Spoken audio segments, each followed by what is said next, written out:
Hello, my name is Dr. Jody Stanislaw, and I will be telling you a little bit about my journey with type 1 diabetes today.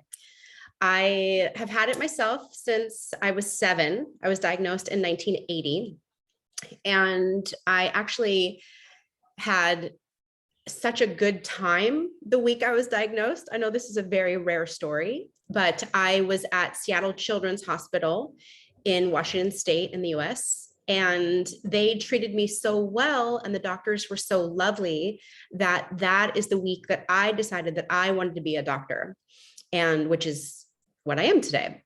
But before I get to tell you what I do today, I'll tell you my diabetes story.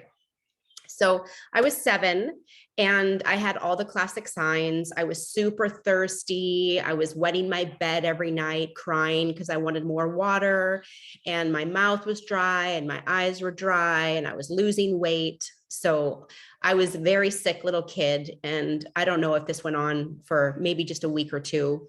Went to the doctor, peed in a cup, and my urine was full of sugar. And so off to the hospital we went, and I was there for at least 5 days, I think. And obviously to get stabilized and to get out of DKA, and then for the educational piece, which I think is sadly missing today for so many of us with type 1. Let's see. The questions, I have a list of questions I will be reading. So how did you and your family cope with that big change? It was pretty amazing. I feel very grateful to my parents. I don't remember anything except just being told this is the new normal. And I had to do a shot once or twice a day. I had to weigh and measure my food, which I kind of felt was like a fun science experiment. We had to use a scale for my bread and measuring cups. And back then there wasn't blood sugar testing. So I would pee in a cup, and then I'd have to take a little dropper and put some urine into a test tube. And I had to pick up this tablet with tweezers and drop it in the test tube. And then it would fizz and turn colors based on how much sugar was in the urine, which of course didn't tell you what your blood sugar was in that moment. It just showed how much sugar had spilled over into your urine. And if it was blue, that was good. And if it was orange, that was bad. But you couldn't really take any action in the moment with the results, right? Because it's just a summary for the past several hours. So then blood sugar testing, I just remember it was fun. I don't remember being upset about anything, at least for the first few years. And then blood sugar testing came out a couple of years later. I moved from 2 shots a day to 4 shots a day because there was a faster insulin. It took 2 minutes to test my blood. You know, you'd poke your finger, I put my blood on a little stick. I'd have to wait a minute, wipe the blood off, wait another minute as the little stick turned colors. And then I had to read it against a graph. So it wasn't until I could put the stick into a meter and the meter read the colors. That was very exciting because I didn't have to guess anymore, and I got an exact number.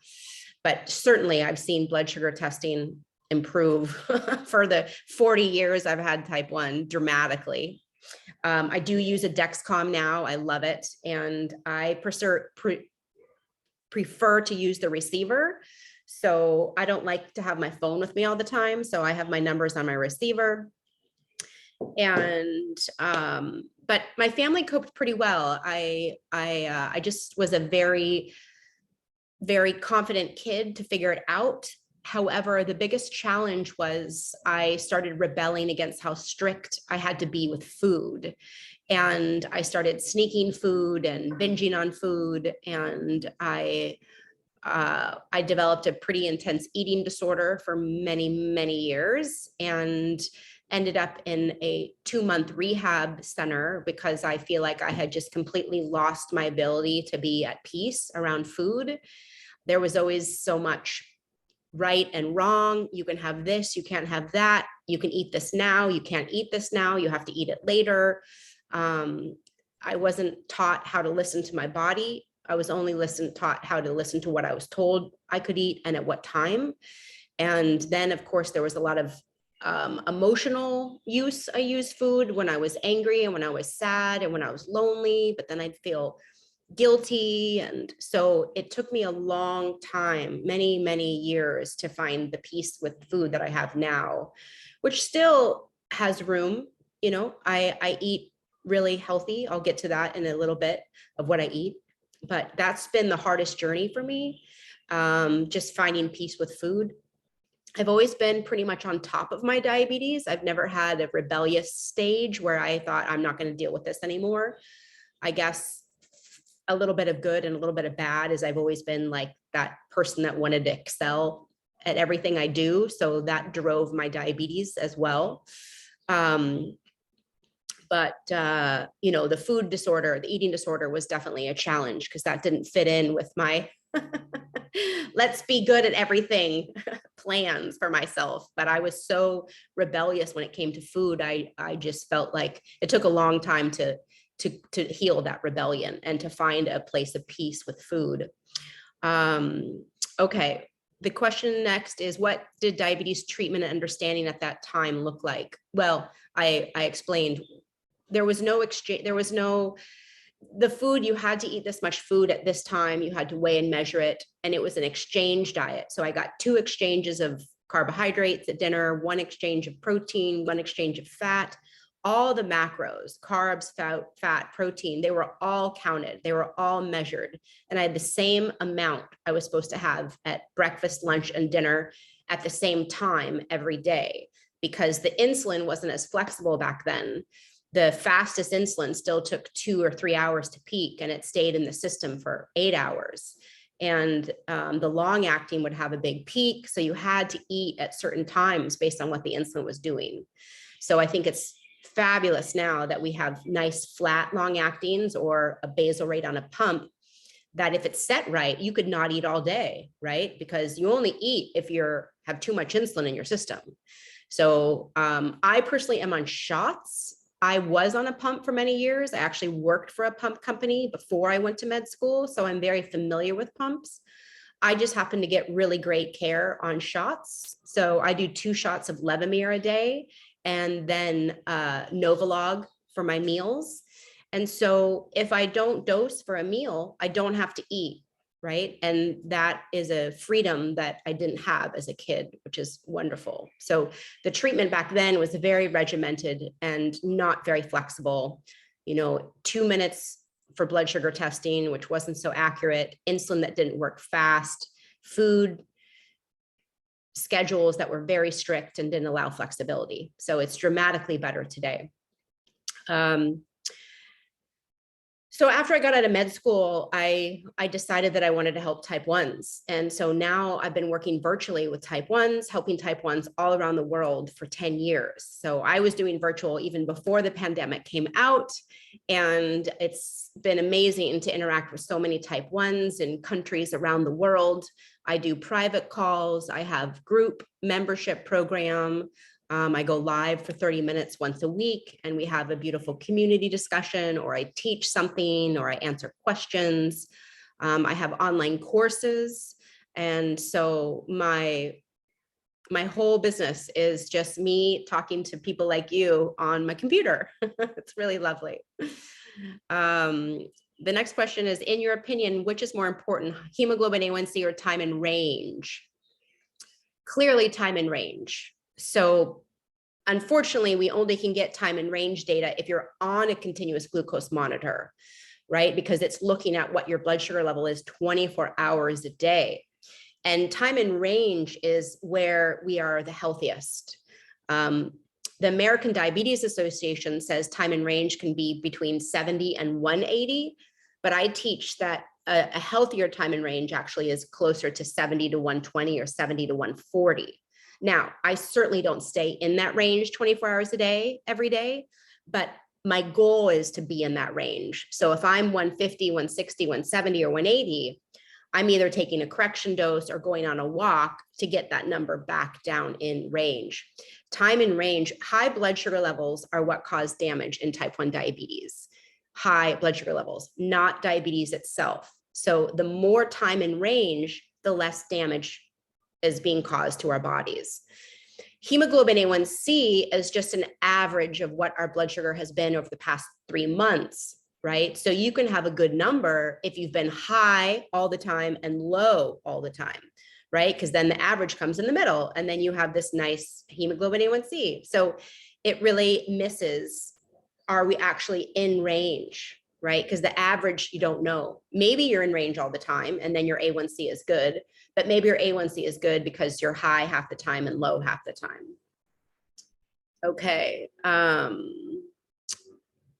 Let's see. Yes. The next question is, being on shots is a little old fashioned. Why are you doing that? Well, I really support people if you're on shots or on a pump. I like to keep my life simple. I think diabetes is already complicated enough. I am very willing to do multiple shots all day long. Sometimes I do 3 shots in one meal because I'll do a prep unit. I'll dose right when I finally see what I'm eating.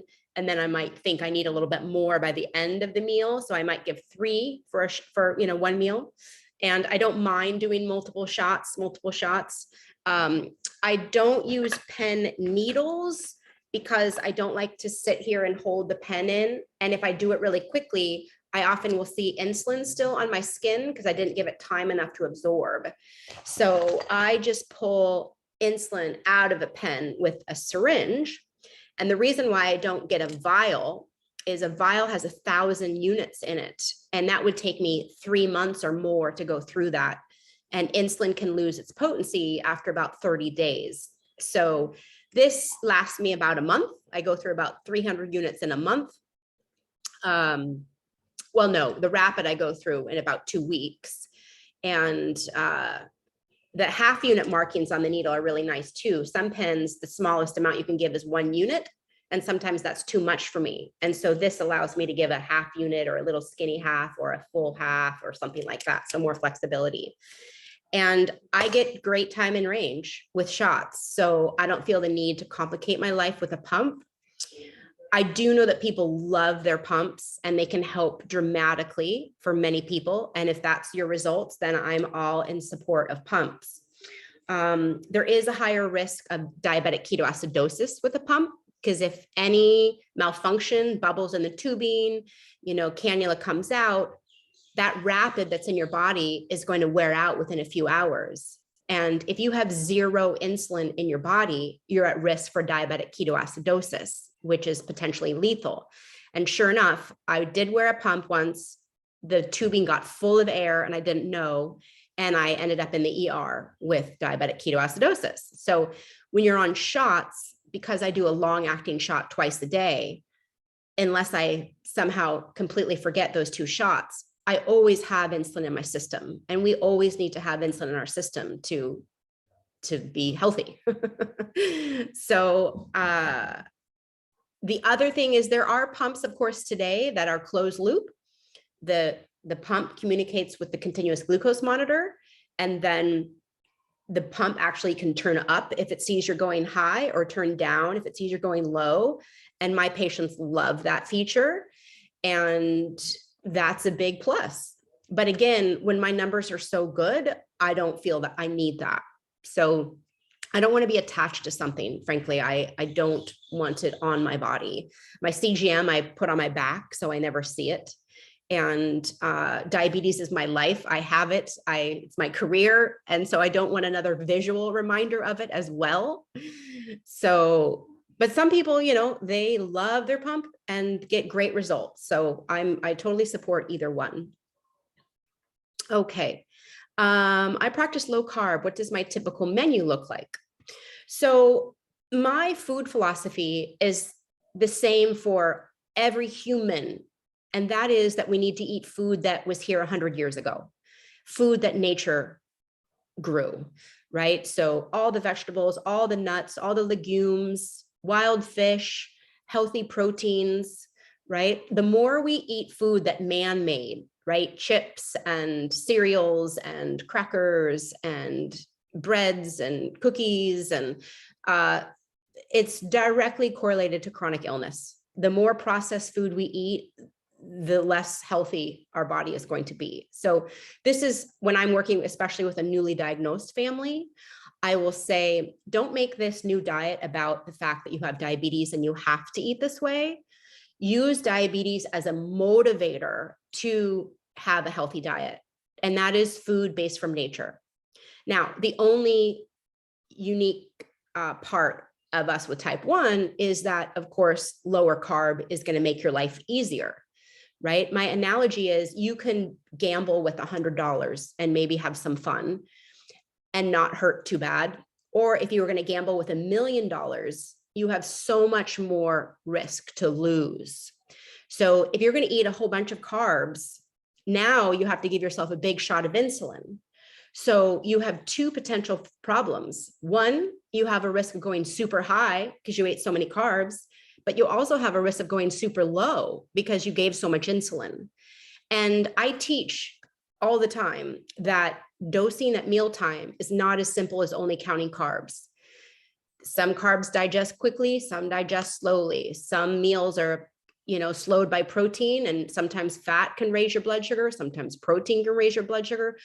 I have a whole course called, carb counting, why carb counting is not enough, because there's so many more details to dosing correctly. It's very complicated. We can't just look at a meal and turn it into a number, even if we had a label, because labels aren't always accurate either. So I choose low carb because it makes my time in range much better. It's too hard to have a good time in range if you're eating tons of carbs all the time. And tons of carbs are generally processed carbs and not healthy for you. So I have chia pudding for breakfast. I have scrambled eggs for breakfast, maybe with a piece of toast, or a piece of toast with almond butter or peanut butter. I might make a smoothie with protein powder and blueberries and some veggies. I'll have lots of salads. I put garbanzo beans or black beans or nuts or seeds on my salads with cheese, with chicken or salmon. For dinner, I make lots of fish and lots of veggie dishes. You can make lasagna with zucchini noodles, or pasta with zucchini noodles. I bake eggplant slices and then use those as my chips. And I put nachos. I make nachos. So I saute black beans and red peppers and onions. I have a whole cookbook with all my recipes. So I'll share that link, my cookbook with my favorite low carb recipes, baked chicken, baked vegetables. So I recommend everybody to eat as many whole foods as possible. And the more vegetables, the better, because vegetables are medicine. They carry all the vitamins and minerals and antioxidants and fiber that really help us stay healthy. So oftentimes eating less meat and more vegetables, the diet is healthier because you're getting more health. Real food from the earth, lots of vegetables, you're getting more nutrients that allow your body to be healthier. So I'm a huge fan of getting into creating more ideas, more recipes, less meat, less processed foods, and more vegetables in your life. It's a great way to improve your health. Okay, so the question is, the next one, you've talked a lot that sugar is not a treat. Yes, I actually gave a TEDx talk called Sugar is Not a Treat. You can just put my name into Google, Jody Stanislaw, diabetes, and my TEDx talk will come up. It has almost 3 million views. And so if you want to hear my full 20-minute opinion on sugar, you can watch that. The question is, what's wrong about if you manage the sugar and navigate it without blood sugar spikes? Yeah, and I do teach that. So I want everybody to enjoy treats now and then. If you love a hot fudge brownie sundae or a chocolate chip cookie like I do, learn how to dose for it so you don't spike. Right? That's possible. It's still much harder than dosing for a low carb thing. That's why I say just do low carb on a regular basis and save your sugar treats for once a month or something like that. But there still is a problem, is if you become a master doser for all these sugary things, so you're not having blood sugar spikes, okay, great, but you're still eating a bunch of sugar and nutrients that aren't optimal for functioning. Like sugar is very inflammatory. Sugar doesn't provide a lot of nutrients. If you're eating processed kinds, it's just not an optimal health food.